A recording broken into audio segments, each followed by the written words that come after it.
పొడమి తల్లికి మొక్కి నిస్వార్థంగా దుక్కిదున్ని సాగు చేసి సిరులు పండించి ఆ భూదేవి ప్రసాదాన్ని అందరికీ అందించి మహోన్నత కార్యం వ్యవసాయం.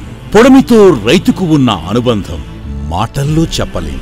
ఆ మట్టివాసనే అతని శ్వాస, ఆ మట్టి స్పర్శే అతని జీవన ధ్యాస, ఆ భూమే అతనికి ఆలయం, అదే జీవనాధారం.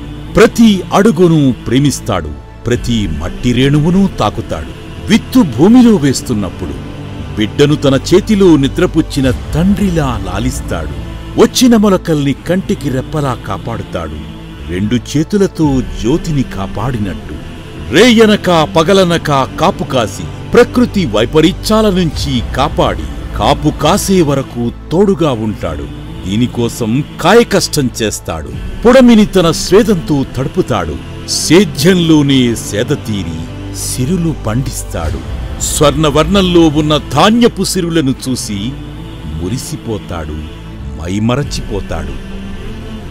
వ్యవసాయం చెప్పడానికి చాలా సులభం, కానీ ఒక విత్తును మహావృక్షం చెయ్యాలంటే అందుకు కాయకష్టం చెయ్యాలి, కంటికి రెప్పలా కాపాడాలి.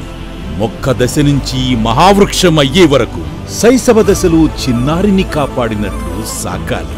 నడక నడత నేర్పినట్లు మహా విపత్తుల నుంచి కాపాడి మహావృక్షాన్ని చెయ్యాలి. Sai properties and projects limited చేస్తున్నది ఇదే. మీరు తీసుకున్న భూమిలో సిరుల పంట పండిస్తోంది. రైతు సేద్యంలో పడే కష్టాన్ని తానే పడుతుంది. వెన్నుదన్నుగా నిలిచి మహావృక్షాల్ని పెంచుతుంది. కస్టమర్లకు మహాద్భుత సిరులను అందిస్తుంది Sai properties and projects limited.